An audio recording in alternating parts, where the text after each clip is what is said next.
Hello everyone, আসসালামু আলাইকুম। নতুন আর একটা ভিডিওতে আপনাদের স্বাগতম। আজকে শেয়ার করব গুরু লালন শাহর মাজার এবং বিশ্বকবি রবীন্দ্রনাথ ঠাকুরের কুঠিবাড়ি নিয়ে। দুইটা স্পটেই আমি ঘুরছি এবং দুইটা স্পটের কিছু দৃশ্য আপনাদের সম্পূর্ণভাবে দেখাবো এবং শেয়ার করব। আপনারা যদি কেউ যেয়ে থাকেন অথবা জানবেন এবং দুইটা জায়গায় কি কি হয় সব কিছু দেখাবো। রাইট নাও আমি এখন আছি পুরাদা রেল স্টেশনে এবং আমার সাথে আছে উজাইফা, রঞ্জু এবং আরও দুইটা বড় ভাই। টোটাল 5 জন আমরা গেছিলাম হচ্ছে লালন শাহর মাজারের উদ্দেশ্যে। আজকে ট্রেন স্টেশনে যে এত মানুষের ভিড় ছিল, যদি একটু দেখাই যে মানুষ ট্রেনে ঢুকতে পারতেছে না গেট দিয়ে এবং বেরোইতে পারতেছে না, এত মানুষের চাপ। উপচে পড়া জনতার ভিড় ইঞ্জিন বগিতেও দেখা যাচ্ছে। এখন আসি জগতী স্টেশন। এটা হচ্ছে বাংলাদেশের সর্বপ্রথম ট্রেন স্টেশন। এটাকে বাংলাদেশের সর্বপ্রথম ট্রেন স্টেশন বলা হয়। প্রথমে যাচ্ছি বিশ্বকবি রবীন্দ্রনাথ ঠাকুরের কুঠিবাড়িতে। এই ব্রিজটির নাম আসলে আমি জানি না, কিন্তু ব্রিজটি দেখতে অনেক সুন্দর। যদি কেউ নাম জেনে থাকেন অবশ্যই কমেন্টে জানাবেন। অটো থেকে ভিডিও করছিলাম কারণ আমরা অটো দিয়ে যাচ্ছি কুঠিবাড়িতে। অবশেষে আমি এখন আছি কুঠিবাড়ি মেন গেটের সামনে। এখানে কিন্তু মানুষের ভিড় আস্তে আস্তে বাড়তেছে এবং যদি একটু চারদিকে দেখাই অনেক দোকান চারদিকেই আছে। এখন আমরা হচ্ছে টিকিট কেটে ভিতরে যাব, আর এই গেটের টিকিট হচ্ছে 30 টাকা। ফাইনালি টিকিট কেটে ভিতরে ঢুকে পড়লাম। ঢুকে পড়ার সাথে যদি পুরো ভিউটা দেখাই অসাধারণ, এবং দূরে একটা বাংলো বাড়ির মতো আছে। যদি একটু জুম করে দেখাই, এটা কিন্তু অনেক মুভিতে এরকম একটা বাড়ি দেখা যায়, কিন্তু এটা সেই বাড়ি না। এখানে একটা মজার কাহিনী হয়েছে। আমরা 5 জনের 4 জন টিকিট কাটছি এবং আমাদের যে উজাইফা, তার কাছে স্পেশাল কার্ড আছে, ওটা দেখালে টিকিট লাগে না। কুঠিবাড়ির মেন গেট থেকে যদি পুরো কুঠিবাড়ির ভিউ দেখাই, দেখেন মানে এটা হচ্ছে নেপালে কিছু এরকম বাড়ি দেখা যায় এই টাইপের, অনেক সুন্দর।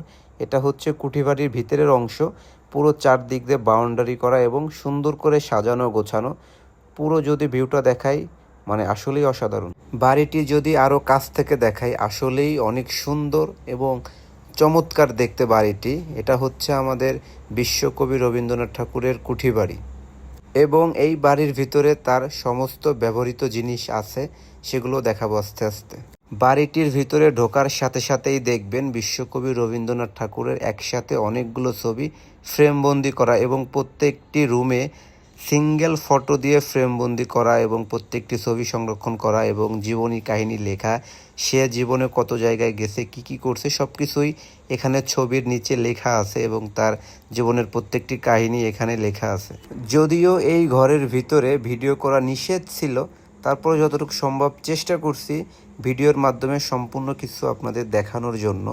এবং তার এই রুমে অনেকগুলো রুম আছে, যেখানে প্রত্যেকটি রুমে আলাদা আলাদা করে তার ব্যবহৃত জিনিস, তার ছবি সব কিছু আলাদা আলাদা করে সংরক্ষণ করা এবং প্রত্যেকটি মানুষ ঢুকে ঢুকে ঘুরে ঘুরে বিষয়গুলো দেখতেছে এবং সবাই চেষ্টা করতেছে ভিডিও করার জন্য। যদিও নিষেধ ছিল, অনেকে ভিডিও করছে।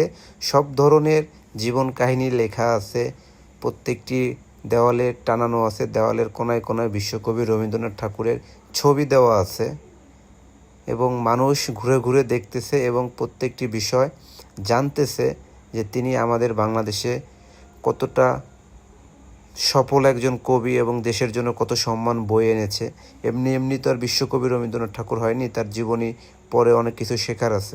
অনেকগুলো রুমে অনেকভাবে সব কিছু সংরক্ষণ করা, যে কারণে ভিডিওটা যদি একটু বড় হচ্ছে, তারপরও যদি সময় নিয়ে দেখেন সব কিছু দেখতে পারবেন। তার যৌবনকাল, বৃদ্ধকাল সব কিছুর ফটোই এখানে রাখা আছে। এটা হচ্ছে তার ব্যবহৃত খাট, বিশাল বড় একটি খাট, সেটাও আলাদা করে সংরক্ষণ করা আছে এবং এটার সাথে সবাই ছবি তুলতেছে। এবং যদি বাড়ির বেলকুনিতে এসে পুরো সামনের ভিউ দেখাই, দেখেন অসাধারণ। বাড়িটির সামনে থেকে পুরো কুঠিবাড়ির ভিউ দেখা যাচ্ছে এবং মানুষ প্রতিটি রোডে তারা তাদের দৃশ্যগুলো ক্যাপচার করতেছে এবং চারদিকেই গাছগাছালি দিয়ে সাজানো এবং পরিপূর্ণ একটি কুঠিবাড়ি। এখানে আসলে এমনি মন ভালো হয়ে যায়। কুঠিবাড়ির অপোজিটে সুন্দর একটি পুকুর আছে, যেটা দেখার মতো। আসলে অনেক বড় পুকুর, এখানে অনেক মানুষ রিল্যাক্স করার জন্য বসে। যারা এই কুঠিবাড়ির দায়িত্বে আছে তাদের অধীনেই এই পুকুর পাড়ে একটি মঞ্চর মতো জায়গা আছে, যেখানে সবাই আসে বসে এবং এখানে আলাপচারিতা বা যদি গান কবিতা আবৃত্তি করা থাকে এখানে তারা বসে এগুলো করে। হয়তো বা এখন হবে, আমাদের সময়ের অভাবে আমরা চলে যাচ্ছি।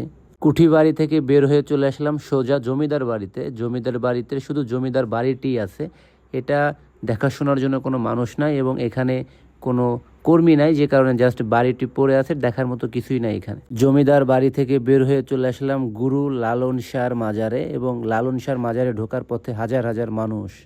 ভিতরে ঢোকার সাথে সাথেই সিদ্ধি গুরুদের সাথে দেখা, তারা কলকি নিয়ে ব্যস্ত, কলকি রেডি করতেছে। এদিকে শত শত পাগল বিভিন্ন জায়গায় শুয়ে আছে, পড়ে আছে সারা রাত গান বাজনা করে। এটা হচ্ছে মেন গেট। লালন 135তম তিরোধান দিবস পালন উপলক্ষে এখানে শত শত মানুষের ভিড়, এবং সবাই সবার মতো করে ভিডিও করতেছে। এখন ভিতরে যাব, ভিতরে গান হচ্ছে।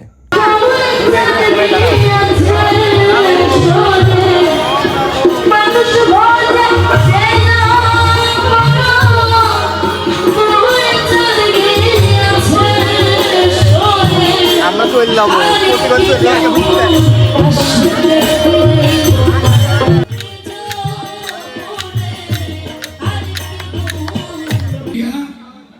এই যে কুষ্টিয়া ঝিনাইদহ চুয়াডাঙ্গা কারা কেন আছে এখানে? কেউ মালা কেহ তাজবি গলে, তাই দেখে মন ভিন্ন বলে। যাওয়া কিংবা আসার কালে জাতির চিহ্ন রয়ে যায়। সব লোকে কয় লালন ফকির কোন জাতে। ঘুরতে ঘুরতে অনেক ক্লান্ত হয়ে গেছি, অনেক ক্ষুধা লাগছে। এখন বাজে দুপুর 2টা।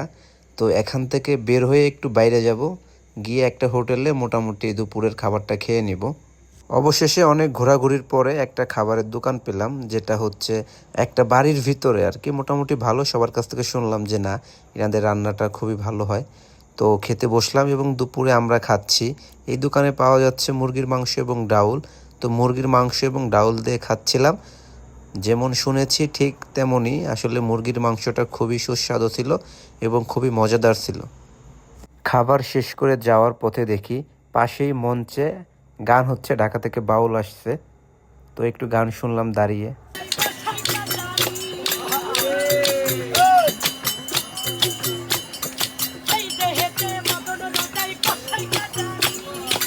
এক চোখেতে হাসন কান্দে, আর এক চোখে লালন আমার। এক চোখেতে হাসন কান্দে, আর এক চোখে লালন। গুরু তোমার বিরহে জ্বলে আমার বুকে আগুন। লাখো লাখো মানুষের ভিড় আজকের এই 135তম তিরোধান দিবসে গুরু লালনজির মাজারে। এখন যেখানে আছে এটা হচ্ছে একদম মাজারের সামনে। এখানে বড় একটি ছবি আছে গুরুজির, এবং এখানে সমস্ত কবরস্থান। সবাই আসছে, ছবি তুলতেছে, এবং সবাই সবার মতো করে জায়গাটা ঘুরে দেখতেছে। এখানে লাখো লাখো ভক্তবিন্দু। এটা হচ্ছে কবরস্থান, তাদের সমস্ত কবরস্থানের নাম লেখা আছে, এবং গুরুজির কবরটি হচ্ছে ভিতরে। এবং কি পরিমাণ মানুষ, যারা ভিতরে যাচ্ছে খালি পায়ে ভিতরে যাচ্ছে। এত মানুষ যে হাঁটার মতো জায়গা নাই, আর এত গরম। তারপর চেষ্টা করছি যতটুকু সম্ভব আপনাদের দেখানোর।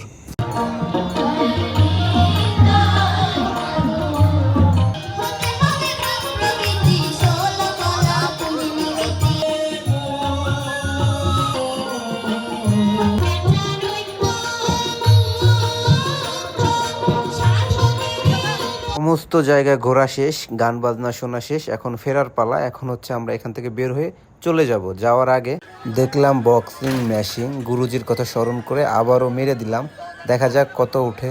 আমার মন বলছিল যে আজকেও 999 তুলবো। তো আশা করি সেটা শেষে দেখবেন যে 999 তুলছি, গুরুজির কথা স্মরণ করে। জয় গুরু লালন শাহ। এখন আছি কুষ্টিয়া কোর্ট রেল স্টেশন। এখানে আসার পর আমার নিজেরই মাথা ঘুরে গেছে। এত মানুষের ভিতরে কিভাবে যাব, মানে মানুষ নামতে পারতেছে না, উঠতে পারতেছে না। আপনারা হয়তো দৃশ্যটি দেখতেছেন। খুবই ভয় পেয়ে গেছি, কিভাবে আসবো।